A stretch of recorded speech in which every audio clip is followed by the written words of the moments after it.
آج کی اس ویڈیو میں آپ کو بنی اسرائیل یعنی یہودیوں کا شجرہ نسب بتانے جا رہا ہوں۔ ایک ایسی قوم جنہوں نے موجودہ دور میں پوری دنیا میں کوہرام مچا رکھا ہے۔ چنانچہ آج کی ویڈیو میں ہم خاص طور پر یہ دیکھیں گے کہ بنی اسرائیل یا یہود کا شجرہ کس نبی سے چلتا ہے اور ان کے 12 قبیلوں کی کیا کہانی ہے۔ یہودی فلسطین کے علاقے کو اپنی جاگیر کیوں سمجھتے ہیں اور انہیں کب یہ علاقہ عنایت کیا گیا۔ یہ لوگ مسلمانوں کے قبلہ اول یعنی بیت المقدس کو کیوں گرانا چاہتے ہیں۔ ویڈیو شروع کرنے سے پہلے آپ دوستوں سے گزارش ہے میرے چینل کو سبسکرائب کر لیں۔ یہودیوں کا شجرہ سمجھنے کے لیے ہمیں تینوں ابراہیمی مذاہب کے جد امجد حضرت ابراہیم علیہ السلام پر آنا پڑے گا، جو کم و بیش 4000 سال پہلے موجودہ عراق کے علاقے میں پیدا ہوئے۔ اسلام میں انہیں اسلامی پیغمبروں کی انتہائی اہم کڑی اور ابو الانبیاء مانا جاتا ہے، یعنی تمام انبیاء کے والد کے طور پہ دیکھا جاتا ہے۔ اس کے برعکس یہودیت میں انہیں یہود کا جد امجد اور خدا کے ساتھ ایک تعلق قائم کرنے والے کے طور پہ دیکھا جاتا ہے۔ حضرت ابراہیم علیہ السلام کی 3 بیویوں میں حضرت سارہ، حضرت ہاجرہ اور حضرت کتورہ سے کل 8 بیٹے پیدا ہوئے، جو دنیا کی مختلف اقوام کے جد امجد مانے جاتے ہیں، لیکن تمام ابراہیمی مذاہب میں ان کے 2 بیٹے انتہائی اہم سمجھے جاتے ہیں۔ یہ دونوں حضرت اسماعیل اور حضرت اسحاق علیہ السلام تھے، اور انہی دونوں کو لے کر ان مذاہب میں کافی اختلاف بھی پایا جاتا ہے۔ حضرت ابراہیم علیہ السلام چونکہ موجودہ عراق میں زندگی گزار رہے تھے تو اللہ کے حکم سے انہوں نے اس علاقے سے 2 طرف ہجرت کی۔ ان کی پہلی ہجرت حضرت اسماعیل اور ان کی والدہ حضرت ہاجرہ کے ساتھ موجودہ عرب میں مکہ کے علاقے کی طرف تھی۔ یہی وجہ ہے کہ اس علاقے میں بسنے والے بیشتر قبیلوں کا شجرہ حضرت اسماعیل علیہ السلام سے جا ملتا ہے، جن میں نبی آخر الزماں حضرت محمد صلی اللہ علیہ وآلہ وسلم کا قبیلہ بنو ہاشم بھی شامل ہے۔ یہودیت میں اس ہجرت کا ذکر تو آتا ہے اور یہ بھی مانا جاتا ہے کہ تمام عرب حضرت اسماعیل کی اولاد ہیں، لیکن یہ لوگ حضرت اسماعیل کو نبی ماننے سے انکار کرتے ہیں اور اسی بنا پر ان کی نسل میں آنے والے آخری نبی اور رسول حضرت محمد صلی اللہ علیہ وآلہ وسلم کا بھی انکار کرتے ہیں۔ حضرت ابراہیم علیہ السلام نے دوسری ہجرت اپنے دوسرے بیٹے حضرت اسحاق اور ان کی والدہ حضرت سارہ کے ساتھ کی، جنہیں وہ کنعان یا موجودہ فلسطین کے علاقے میں لے آئے۔ یہود کے مطابق یہی علاقہ خدا کی طرف سے ان کی پرومس لینڈ ہے، جہاں رہتے ہوئے حضرت ابراہیم کی نسل سے کئی انبیاء اور اقوام کا جنم ہوا۔ حضرت اسحاق علیہ السلام نے اپنی ساری زندگی اپنے والد حضرت ابراہیم علیہ السلام کے ساتھ کنعان یا فلسطین کے علاقے میں گزاری۔ ان کی شادی اپنے چچا ناہور کی ایک پوتی ربکہ کے ساتھ ہوئی، جن سے آپ کے 2 جڑواں بیٹے یعقوب اور عیسو پیدا ہوئے۔ ان کے بیٹے یعقوب علیہ السلام کو تمام ابراہیمی مذاہب میں انتہائی اہم سمجھا جاتا ہے۔ اسلام میں انہیں یعقوب جبکہ یہودیت اور عیسائیت میں جیکب کے نام سے جانا جاتا ہے۔ حضرت یعقوب علیہ السلام کا لقب اسرائیل تھا، جس کا مطلب عربی میں عبداللہ بنتا ہے، یعنی اللہ کا بندہ۔ جہاں تک یہودیت کی بات ہے تو یہود آپ کے اس لقب کو بہت زیادہ اہمیت دیتے ہیں۔ یہی وجہ تھی کہ سن 1948 میں یہودیوں نے اپنے ملک کو بھی اسرائیل کا نام دیا۔ حضرت یعقوب علیہ السلام کی 2 بیویوں لیا اور راحیل سے کل 12 بیٹے پیدا ہوئے۔ ان کے یہ 12 بیٹے اپنے اپنے خاندان اور مستقبل کے 12 اسرائیلی قبیلوں کی بنیاد مانے جاتے ہیں، اور یہود کے مطابق یہ 12 قبیلے اس قوم کی بنیاد بنے جس کا ان کے خدا نے ان سے وعدہ کیا تھا، جنہوں نے پرومس لینڈ یعنی فلسطین کے علاقے میں آباد ہونا تھا۔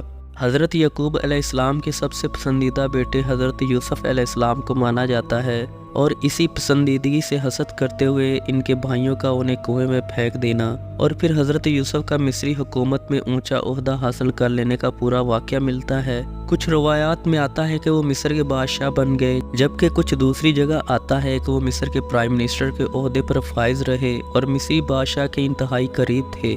ان کے باقی 11 بھائی اپنے والد کے ساتھ کنعان فلسطین کی سرزمین پر آباد تھے، اور ان دنوں فلسطین کے علاقے میں شدید خشک سالی تھی، تو حضرت یعقوب اپنے 11 بیٹوں اور ان کے خاندانوں کے ساتھ حضرت یوسف کی مدد سے مصر آ گئے۔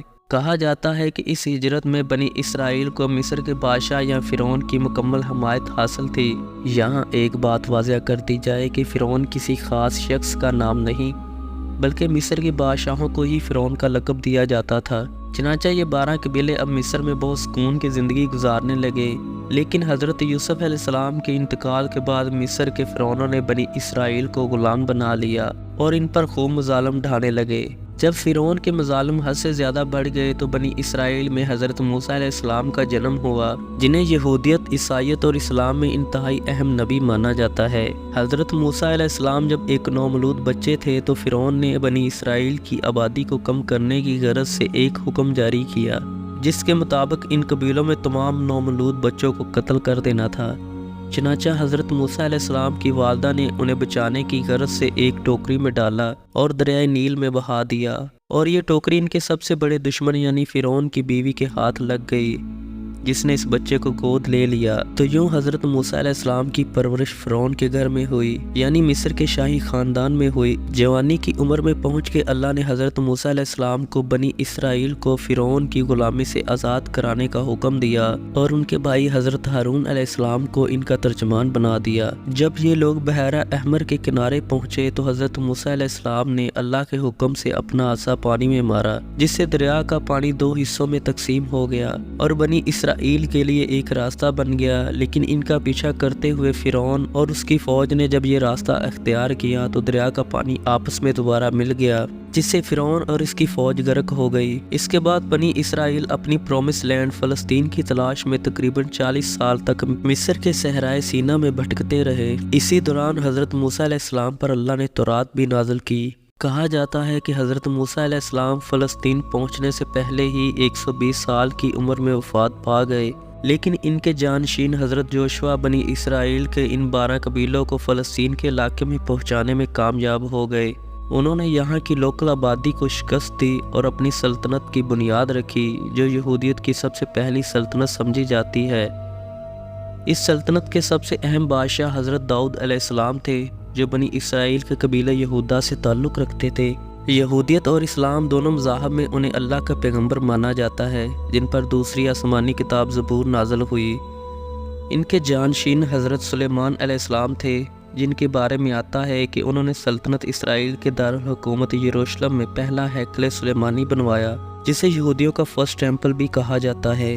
یہاں آپ کو بتاتا چلوں کہ یہود کا یروشلم کو اپنی سرزمین سمجھنے کی ایک وجہ یہ ٹیمپل بھی ہے، کیونکہ ان کے خیال میں یہ ٹیمپل ایک پہاڑی پہ بنایا گیا، جو آج یروشلم میں عین وہ جگہ بنتی ہے جہاں مسجد اقصی موجود ہے۔ حضرت سلیمان کی وفات کے بعد ان کے بیٹے رہبان کے دور میں اسرائیلی سلطنت 2 حصوں میں تقسیم ہو گئی۔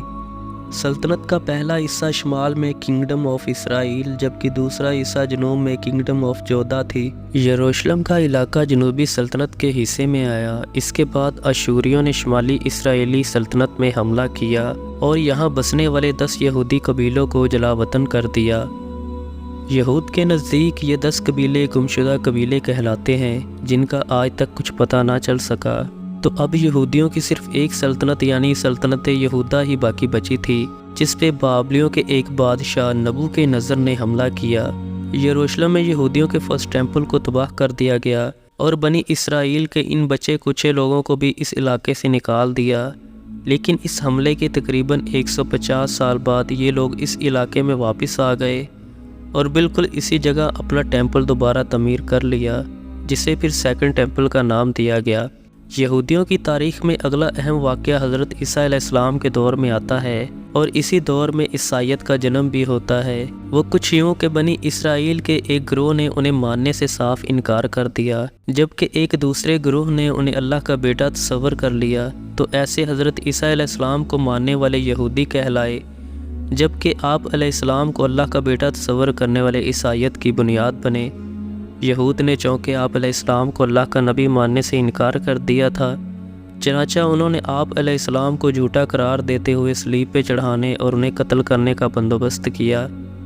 ان کے مطابق وہ اپنی اس سازش میں کامیاب بھی ہو گئے تھے، لیکن حضرت عیسیٰ علیہ السلام کو تو اللہ نے صلیب پر چڑھنے سے پہلے ہی آسمان پہ اٹھا لیا۔ ان کی اس سازش کا صلہ انہیں رومی سلطنت کی ایک جنرل ٹائٹس کی صورت میں ملا، جس نے سن 70 صدی عیسوی میں اپنی پوری طاقت کے ساتھ فلسطین پہ حملہ کیا اور یہودیوں کی اینٹ سے اینٹ بجا دی۔ صرف یروشلم میں ہی 1,33,000 یہودی ایک دن میں قتل کیے گئے اور یہودیوں کا سیکنڈ ٹیمپل بھی گرا دیا گیا جسے یہ لوگ آج تک نہ بنا سکے۔ اس کے ساتھ ساتھ رومیوں نے یہودیوں کو فلسطین کی سرزمین سے نکل جانے کا حکم دیا، چنانچہ یہ لوگ فلسطین چھوڑ کے پوری دنیا میں پھیل گئے۔ یہی وجہ ہے کہ نبی پاک صلی اللہ علیہ وآلہ وسلم کے زمانے میں ان کے 3 قبیلے بنو قریظہ، بنو نذیر اور بنو قینقاع عرب کے علاقے میں نظر آتے ہیں۔ دوسرے خلیفہ راشد حضرت عمر فاروق رضی اللہ تعالیٰ عنہ کے دور میں فلسطین کا علاقہ عیسائیوں کے زیر کنٹرول تھا اور یہودیوں کو اس علاقے کے قریب بھی جانے کی اجازت نہ تھی، لیکن جب حضرت عمر فاروق رضی اللہ تعالیٰ عنہ نے فلسطین فتح کیا تو انہوں نے عیسائیوں سے ایک معاہدہ کیا جس کے تحت یہودیوں کو فلسطین آنے اور یہاں عبادت کرنے کی اجازت دے دی گئی، لیکن اس سرزمین پر جگہ لینے یا پرماننٹ رہنے کی اجازت نہ دی گئی۔ خلافت راشدہ کے بعد بنو امیہ، بنو عباس اور یہاں تک کہ عثمانی سلطنت کے حکمرانوں نے بھی حضرت عمر فاروق کے اس معاہدے کی پاسداری کی، لیکن بنی اسرائیل کے لیے حالات اس وقت بہت سازگار ہونے لگے جب پہلی جنگ عظیم میں عثمانیوں کو شکست ہوئی۔ مغربی طاقتوں نے عثمانی خلافت کی ہار کے بعد اس کے مختلف علاقے آپس میں تقسیم کر لیے۔ اس بانڈ کے نتیجے میں فلسطین کا علاقہ برطانیہ کے حصے میں آیا، جس نے سن 1917 میں یہودیوں کے ساتھ ایک معاہدہ کیا جسے بلفور ڈکلیریشن کہا جاتا ہے۔ اس معاہدے کی روح سے یہودیوں کو فلسطین میں آباد کاری کی اجازت دے دی گئی اور اسے جیوش لینڈ قرار دے دیا گیا، جس کے بعد پوری دنیا سے یہودی اس سرزمین پر آنے لگے۔ چنانچہ 14 مئی سن 1948 میں یہودیوں نے اس سرزمین پر اپنے ملک کی بنیاد رکھ دی، جس کا نام حضرت یعقوب کے لقب سے اسرائیل رکھا گیا۔ یہاں آپ کو یہ ایک بات بتا دی جائے کہ موجودہ دور میں یہودیوں کے 2 مقاصد ہیں۔ پہلا مقصد تو ان کا گریٹر اسرائیل بنانا ہے، جس میں مصر کا صحرائے سینا، پورا فلسطین کا علاقہ، ترکی کا کچھ حصہ اور سب سے اہم عرب میں مدینہ تک کا پورا علاقہ یہ لوگ اپنی جاگیر سمجھتے ہیں۔ ان کا دوسرا مقصد یروشلم میں مسجد اقصیٰ کو گرا کر ہیکل سلیمانی یعنی اپنا 3rd ٹیمپل بنانا ہے۔ آج فلسطین میں جو کچھ ہوتا نظر آ رہا ہے وہ انہی 2 مقاصد کا حصول ہے، اور ہم پوری مسلم امت ہاتھ پہ ہاتھ دھرے دیکھ رہے ہیں۔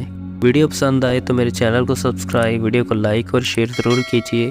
ملتا ہوں آپ سے اگلی ویڈیو میں، تب تک کے لیے اپنا خیال رکھیے گا۔ اللہ حافظ۔